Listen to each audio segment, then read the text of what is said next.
in Norway right now. I am in Wisconsin, about 30 minutes outside of the capital, in Mount Horeb, which is known as the troll capital of the world. This small town has embraced their Norwegian heritage, and there are trolls everywhere.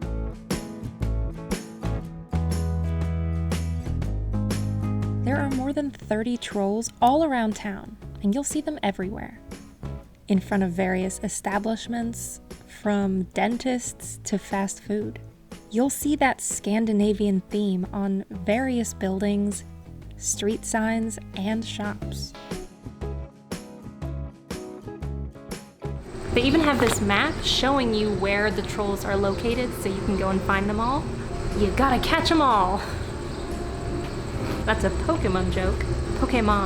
That's a Pokemon joke.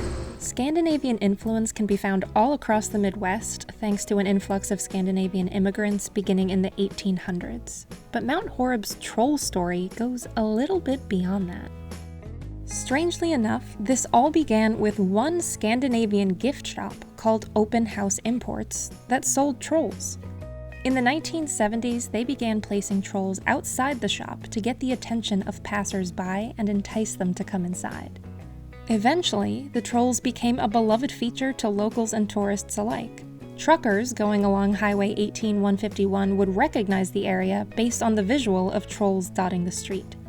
But in the 1980s, a highway bypass was built that redirected traffic away from the main street.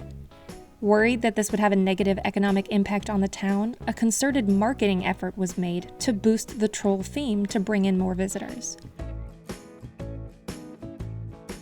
Now, this is known as the Trollway, and the marketing has clearly worked because here I am trolling the Trollway for trolls.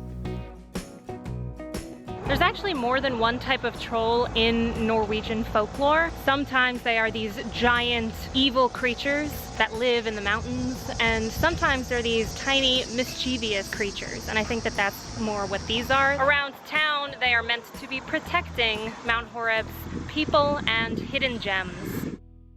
We would of course be remiss if we were to miss out on some Scandinavian fare, and we managed to get to this cafe a couple of minutes before they closed. We got Swedish pancakes with lingonberry jam. Delicious. We also got Swedish meatballs. I couldn't pass this up. I didn't know what to do with my hands at the end of that. We also got some chocolate for dessert. One really interesting thing that I learned is that not far from here there used to be a Norwegian stave church, and it was a museum where people could go and learn about Norwegian culture and things like that. It's no longer there, which I'm really upset about because I learned its history and it is so cool. That stave church was actually built in Norway for the purpose of the 1893 Chicago World's Fair as a gorgeous example of Norwegian culture. So it was brought over for that fair. Sometime after the fair, that stave church was moved to this area where it became that museum. In 2014, the museum had closed due to financial issues, and they were trying to figure out what to do with the church because it was just sitting there and they wanted to give it a good home. They ended up communicating with descendants of the original builders, designers in Norway. Those people came from Norway to this area, looked at the church, thought, this is gorgeous, we want it, and it is strong enough to ship.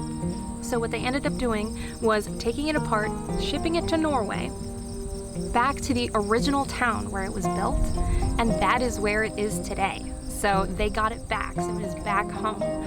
And I'm so bummed that I never got a chance to see it. I guess I'll just have to go back to Norway and find it, but I thought that was such a cool story.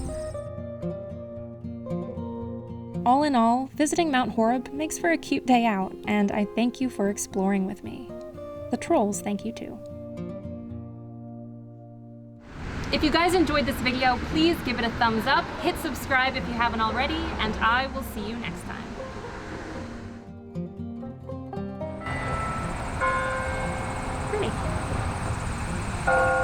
Pretty.